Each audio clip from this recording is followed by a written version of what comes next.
Bugün Ağdamdan yola salınan köç karvanı Xocalı rayonunun Ballıca kəndinə çatıb. Respublikanın müxtəlif ərazilərində müvəqqəti məskunlaşan daha 24 ailə 33 ildən sonra doğma yurduna, yeni evinə qayıdıb. Bu barədə ətraflı məlumatı əməkdaşımız Elnur Tofiq çatdıracaq. O hazırda Ballıcadadır. Elnur.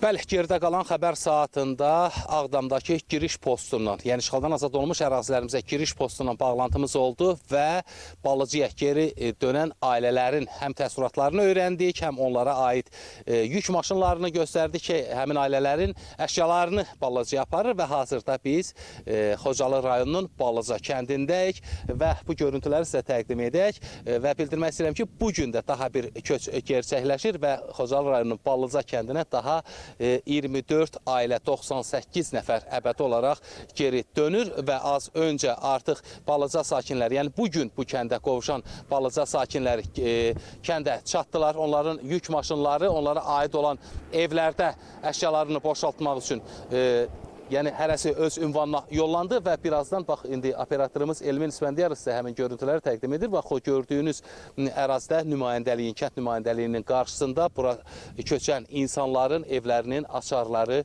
onlara təqdim ediləcək. Bildirmək istəyirəm ki, Ballıca kəndində təmir bərpadan sonra bütün infrastruktur qurulub. Burada yaşayan insanların həyat şəraitinin yüksəldilməsi üçün burada olan evlər əsaslı təmir bərpadan sonra sahiblərinə təhvil verilir və bütün yəni yaşayış evləri mavi yanacaq, içməli su, fasiləsiz enerji və yüksək sürətli internet xətləri ilə də təchiz olunub. Həmçinin kənddə orta məktəb, uşaq bağçası və bununla paralel olaraq tibb məntəqəsi, polis məntəqəsi, yəni bütün bunların hamısı yerləşib və ikinci mərhələ artıq indi görüntüləri sizə təqdim edəcək, operatorumuz göstərsin. Yük avtomobilləri çatdıqdan sonra bax bu gördüyünüz mini avtobuslar, mikroavtobuslar Ballıca sakinlərini, həmin 24 ailəni, 98 sakini əbədi olaraq öz yurtlarına qovuşdurur və bu möhtəşəm görüntüləri sizə təqdim etmək imkanımız var. Əslində köksümüzü qabardır, böyük qayıdışın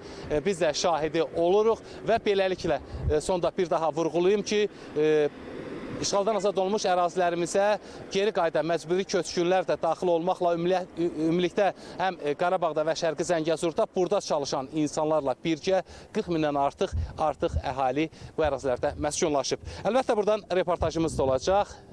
Xocalıdan, Ballıca kəndindən çatdırmaq istədiklərim bunlardan ibarətdir. Sözü yenidən sizə veririk. Təşəkkür edirəm Elnur məlumatlarınız üçün. Bəli, daha 24 ailə doğma Ballıcaya çatıb. Bu haqda birbaşa bağlantıda elə Ballıcadan bizimlə əməkdaşımız Elnur